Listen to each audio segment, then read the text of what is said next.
Hello guys, welcome to Compete Minds. Today's question: who has been appointed as new chairman of Central Board of Indirect Taxes and Customs అంటున్నాడు.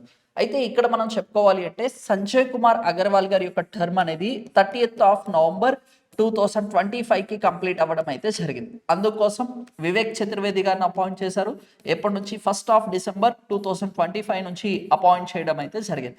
Remaining options చూసుకుంటే నిర్మలా సీతారామన్ గారు అంటున్నారు. At present ministry of finance కి సంబంధించి minister గా ఉండడం అయితే జరిగింది.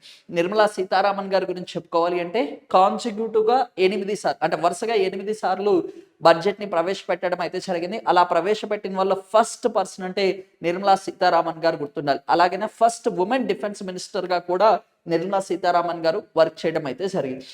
నెక్స్ట్ రవి అగర్వాల్ గారు ఉన్నారు. ఈయన వచ్చేసి central board for direct taxes కి సంబంధించి హెడ్ గా ఉండడం అయితే జరిగింది. డైరెక్ట్ ట్యాక్సెస్ అంటే రవి అగర్వాల్ గారు గుర్తుండాలి. ఇండైరెక్ట్ ట్యాక్సెస్ అంటే వివేక్ చతుర్వేది గారిని వచ్చేసి అపాయింట్ చేయడం అయితే జరిగింది. అయితే జిఎస్టీ అనేది డైరెక్ట్ ట్యాక్సా ఇండైరెక్ట్ ట్యాక్సా, అలాగే డైరెక్ట్ ట్యాక్స్ ఇండైరెక్ట్ ట్యాక్సెస్ కి సంబంధించి ఎగ్జాంపుల్స్ మీకు ఐడియా ఉంటే ఒకసారి కింద కామెంట్ బాక్స్ లో పోస్ట్ చేయండి. Thank you.